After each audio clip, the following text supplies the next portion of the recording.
সংগীত জগতৰ এটি উজ্জ্বল নক্ষত্ৰ জুবিন গাৰ্গ আমাৰ মাজত আৰু নাই। এই খবৰ শুনি সকলো অসমৰ ৰাইজে গভীৰ শোক প্ৰকাশ কৰে।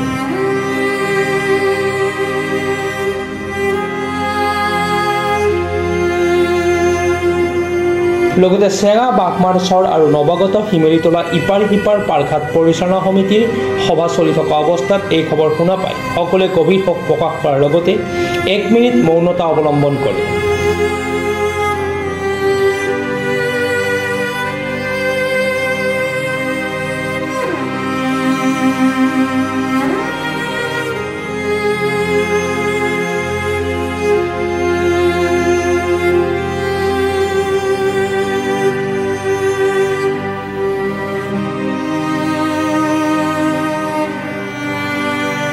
খবৰ তো অসমৰ আকাশৰ পৰা এটি চাঁদৰ টুকুৰা খহি পৰিলে যিজন ব্যক্তিক আমি হাতখৰ হিচাপে গম পাওঁ।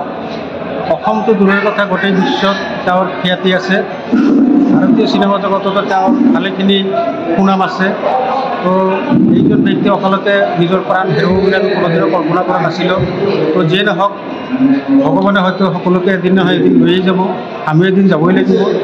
তো তেখেতৰ এই বিদেহী আত্মাৰ সৰ্বগামী কামনা কৰি তেখেতক আমি এই বাঘমাৰচৰ ও নৱাগত শিমেলিতলা বাৰঘাট পৰিচালনা কমিটিৰ তৰফৰ পৰা তেখেতৰ বিদেহী আত্মাৰ চিৰশান্তি কামনা কৰিছোঁ।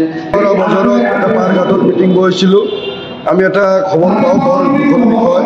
আমাৰ যিটো কণ্ঠৰ শিল্পী জুবিন গাৰ্গ ছিংগাপুৰত আকাশ তাৰ মৃত্যু হয় বুলি আমি শুনা পাই আমি গোটেই ৰাইজে মনমোহিত হৈ আজি আমি মিটিঙৰ সকলো মানুহ ইয়াতে একত্ৰিত হৈ তেখেতৰ বিদেহী আত্মাৰ কাৰণে আমি এক মিনিট পালন কৰিলোঁ। আশা ৰাখিছোঁ তেখেতৰ আত্মাই যাতে শান্তি পায়। তেখেতৰ পৰিয়ালবৰ্গলৈ আমাৰ এই বাঘমাৰচৰ বজাৰৰ পৰা এটা সমবেদনা জ্ঞাপন আমি আহ্বান ৰাখিছোঁ। অসমৰ সংবাদ জগতখনৰ বাবে এক সুখৰ খবৰ। আপোচবিহীন ৰাইজৰ কণ্ঠ সাপ্তাহিক কবচ পুনৰ এবাৰ অসমৰ ৰাইজৰ মাজলৈ। স্বত্বাধিকাৰী প্ৰণীতা কলিতাৰ দ্বাৰা প্ৰকাশিত আৰু আপোচবিহীন একাংশ নপুৰণি অভিজ্ঞতাপুষ্ট সাংবাদিকৰ দ্বাৰা প্ৰচাৰিত তথা eco printing press Guwahati Katabari গড়চুকত মুদ্ৰিত সাপ্তাহিক কবচ এতিয়া অসমৰ বিভিন্ন প্ৰান্তত উপলব্ধ।